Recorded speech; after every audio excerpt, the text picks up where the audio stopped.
क्या हर BP stroke में dangerous होता है? स्ट्रोक में बीपी कंट्रोल का सही रूल क्या है? दोस्तों, आज हम एक बहुत इम्पॉर्टेंट टॉपिक क्लियर करने वाले हैं बीपी को लेके। स्ट्रोक के वक्त कब बीपी को कंट्रोल करना चाहिए और कब बिल्कुल भी छेड़ना नहीं चाहिए।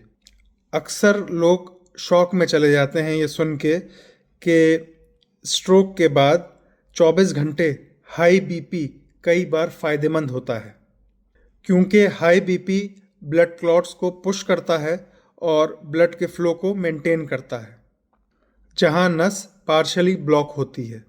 इस कंसेप्ट को डॉक्टर्स कहते हैं परमिसिव हाइपरटेंशन। लेकिन ये रूल सिर्फ इस्केमिक स्ट्रोक में होता है जिसमें नस बंद होती है, हेमराजिक में नहीं होता है। अब इस्केमिक स्ट्रोक में अगर टीपीए देना है तो बीपी 185/110 से कम होना चाहिए। अगर बीपी ज़्यादा है तो ब्लीडिंग का रिस्क बढ़ जाता है, इसलिए बीपी कंट्रोल करने के बाद ही टीपीए इंजेक्शन दिया जाता है।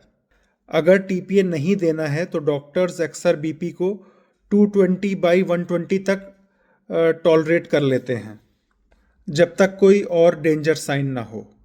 मतलब बिना वजह बीपी को नीचे गिराना नुकसानदेह हो सकता है। दूसरा स्ट्रोक यानी हेमराजिक स्ट्रोक, ब्लीडिंग वाला स्ट्रोक, यहाँ रूल बिल्कुल उल्टा है। बीपी को जल्दी कंट्रोल करना ज़रूरी है। टारगेट होता है कि सिस्टोलिक बीपी को 140 से 160 तक लाया जाए ताकि ब्लीडिंग और ज़्यादा ना हो सके। अब घर वालों की सबसे बड़ी गलती क्या होती है? बीपी ज़्यादा था, बीपी की गोली दे दी है, अब देखते हैं। स्ट्रोक में वेट का मतलब होता है ब्रेन डैमेज। स्ट्रोक के वक्त बीपी का कंट्रोल करना केस बाय केस होता है।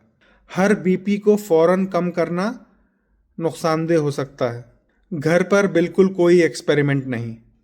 आपका सिर्फ एक काम है, पेशेंट को फौरन हॉस्पिटल ले जाना है। बाकी बीपी को देखकर और कौन सा हेमरेज हुआ है देखकर डॉक्टर्स डिसाइड करेंगे कि क्या करना है। अगर आपको ये इन्फॉर्मेशन यूज़फुल लगी हो तो प्लीज़ लाइक करिए, शेयर कीजिए और सब्सक्राइब कीजिए, क्योंकि सही टाइम पर सही नॉलेज ही ज़िंदगी बचा सकती है।